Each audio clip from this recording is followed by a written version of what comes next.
Fala, colega! Como é que você tá? Imagine ter a honra de ter o seu projeto sendo o escolhido entre outros 106 para poder ser exibido e apreciado por toda a cidade de Paris.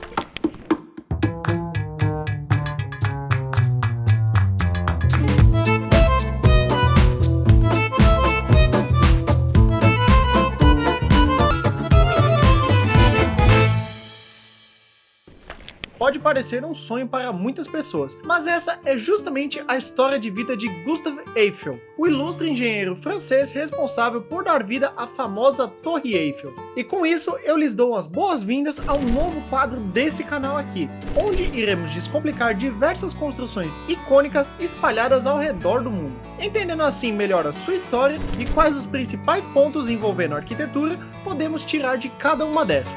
E como essa belezinha aqui já nos acompanha há bastante tempo aqui nesse canal como elemento decorativo do cenário, por que não começarmos justamente com ela? Então sentem-se e apertem bem os cintos para podermos seguir com a nossa viagem até Paris, no ano de 1832.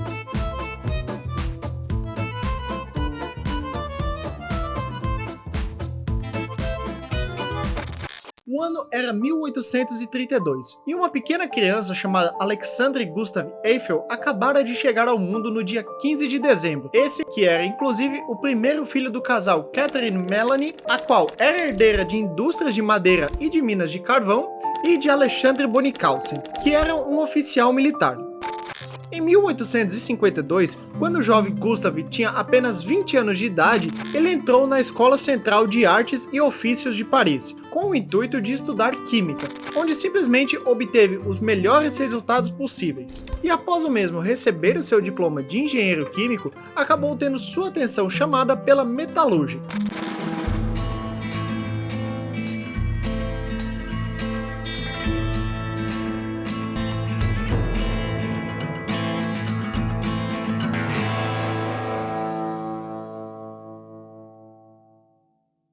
Tendo assim a oportunidade de trabalhar nesse setor graças a antigos contatos da sua mãe, tendo sido assim empregado por um antigo amigo da família, chamado de Charles Nepveu, um engenheiro construtor de máquinas a vapor que também fabricava material para as linhas de ferro.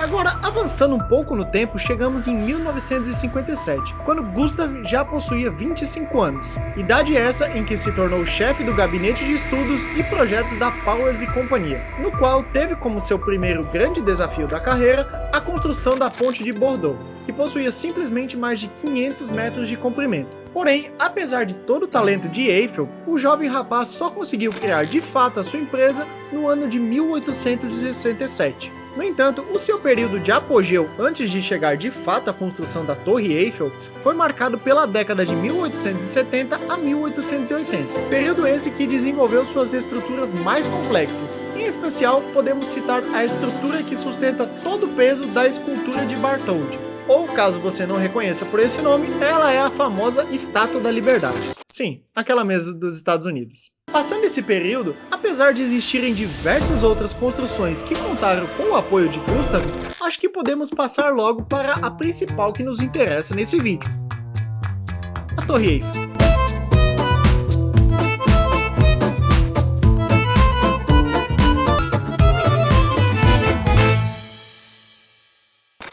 O ano era 1886 e o governo da França já havia começado o seu projeto para a Exposição Universal, que ocorreria em 1889, a mando do até então Ministro do Comércio e da Indústria. Ele que foi o responsável por lançar o concurso para a construção de um monumento emblemático. O concurso em si foi aberto a engenheiros, arquitetos e designers de todo o mundo, tendo como objetivo atrair propostas inovadoras que representassem os avanços tecnológicos e culturais da França naquela época. E o processo de organização desse concurso envolveu a definição de critérios específicos pelos quais os projetos seriam avaliados. E alguns desses foram originalidade, viabilidade técnica, estética e capacidade de se tornar um símbolo. não só para aquela exposição específica, mas para toda a França. Com isso, 2 jovens engenheiros que trabalhavam na empresa de Gustave saíram como vencedores desse concurso, que contava com 107 projetos nessa competição. E assim, tiveram carta branca para iniciarem o processo de construção desse monumento. No entanto, o projeto nessa época fez surgir numerosas críticas que apontavam a torre como uma ameaça à estética da cidade. Com isso, surgiu até mesmo um documento assinado por inúmeros artistas, escritores e intelectuais, chamado de Carta de Protesto dos Artistas contra a Torre do Sr. Eiffel, no qual os mesmos expressavam a sua preocupação com o fato de uma construção de uma torre de ferro ser erguida em pleno coração de Paris, segundo eles, pelo motivo de contrastar demasiadamente com a elegância e beleza refinada da cidade, tendo assim recebido críticas até mesmo do poeta Paul Verlaine, por exemplo, que apelidou a Torre Eiffel de Esqueleto de Beffroi. Tudo isso para descrever a aparência pouco graciosa do monumento, dizendo que uma torre gigante iria acabar desfigurando a cidade. Porém, apesar de inúmeros protestos, a Grande Torre de Ferro, que começou a ser construída no dia 28 de janeiro de 1887, foi concluída após 2 anos de trabalho árduo da equipe de Gustave Eiffel e companhia, que contava com uma estimativa de 150 a 300 trabalhadores no local. E com isso, se ignorarmos a fundação dessa estrutura, podemos dividir o processo de construção da torre em 3 etapas. O primeiro andar tendo sido terminado no dia 1º de abril de 1888, o segundo andar tendo sido terminado em 14 de agosto de 1888, e por fim, a montagem definitiva até o topo da gigantesca torre, em 31 de março de 1889, marcando assim a inauguração da Exposição Universal, com a até então construção mais alta do mundo, possuindo incríveis 312 metros de altura naquela época. Porém, ainda faltava algo para marcar esse acontecimento histórico. Com isso, o próprio Gustave Eiffel sobe os 1710 degraus daquela torre e coloca em seu topo a icônica bandeira tricolor da França. No entanto, nem tudo era perfeito na história desse monumento, já que a princípio a torre era para ser algo temporário, possuindo assim uma estimativa de vida de apenas 20 anos. Porém, graças à popularidade que a mesma tinha adquirido, se tornando um importante ponto turístico para Paris, o governo acabou desistindo da ideia de desmontar ela. Mas também imagina o trabalho que ia dar para desmontar esse negócio aqui. Com isso, eles acabaram dando a ela uma utilização científica, servindo de apoio para a telegrafia sem fio e as experiências do general Ferrier, em 1902, fazendo assim com que essa grandiosa torre, no ano de 1934, servisse como a antena responsável para a primeira emissão de televisão do mundo.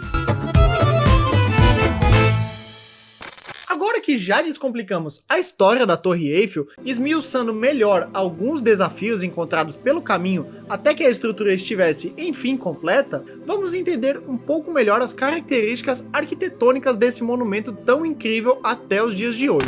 Para começarmos, vamos falar um pouco sobre a sua estrutura, que atualmente possui 324 metros de altura no total, suportada por uma base quadrada de 125 por 125 metros, com 4 pilares de 24 metros na parte inferior, sustentando toda a estrutura que, à medida com que sobe, vai se tornando cada vez mais estreita, passando assim pelo primeiro, segundo e terceiro andar, que estão respectivamente a 56, 114 e 276 metros do chão. Outro ponto que devemos citar ao falarmos sobre a estrutura da torre é o material utilizado na construção, o ferro forjado, fornecido pelas forjas de Pompeu, que ficavam ao leste da França. E, apesar de não existir o número exato do quantitativo de cada elemento que for utilizado, estima-se que foram utilizados cerca de 7.300 toneladas de ferro, divididas em 18.000 peças e unidas com a ajuda de 2,5 milhões de rebites. No entanto, o que ajudou não só a diminuir a quantidade de material utilizado, como também ajudou a reduzir o peso em si da torre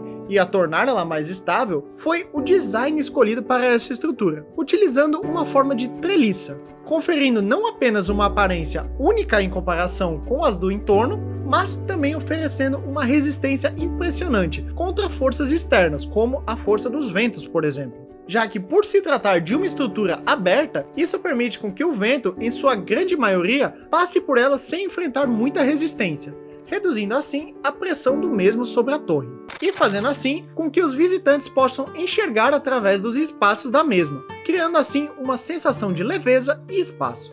Porém, como dissemos na história da Torre Eiffel, nem só de beleza vive essa torre, já que atualmente ela conta com cerca de 120 antenas instaladas no monumento, através das quais são transmitidas simplesmente 32 estações de rádio e 30 canais de televisão. No entanto, o destaque que podemos citar quando pensamos na importância desse monumento não podia ser outro senão o fator turismo, já que por ano a torre costuma receber por volta de 7 milhões de visitantes todos os anos, sendo assim o monumento mais visitado de todo o mundo. Isso obviamente contando apenas com os que de fato entram para visitar a torre por dentro, e não ficam simplesmente batendo foto do lado de fora da torre. Se bem que deve ser mó legal ter uma foto junto com a torre. E caso você não saiba, a torre não é simplesmente um emaranhado de metal pelo qual você pode subir por meio de escadas ou elevadores. Na verdade, no interior da sua estrutura existem alguns restaurantes, como o Madame Brasserie e o Le Jules Verne, além de um bar chamado Champagne Bar, uma área de recreação infantil, algumas lojas de souvenir e um deck de observação que oferece uma vista panorâmica de Paris. Porém, a construção mais incrível que existe lá em cima é o antigo escritório do já falecido Gustave Eiffel. E, caso você tenha interesse em visitar o interior da torre, existem diferentes opções de compra variando o seu preço, e geralmente o valor para essa visita costuma girar em torno de 30 euros por pessoa. Mas se a sua ideia for comer em algum restaurante de lá, é bom já ir preparado para gastar, viu? Já que um prato à la carte no Le Jules Verne custa na faixa de 140 euros, que se a gente for converter para o valor em real, geralmente dá em torno de um celta.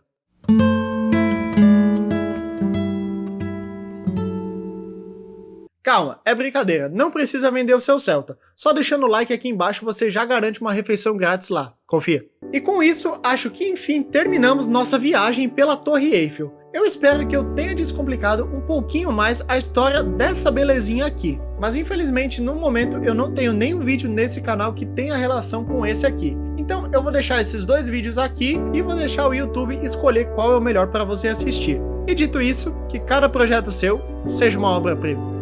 Tchau!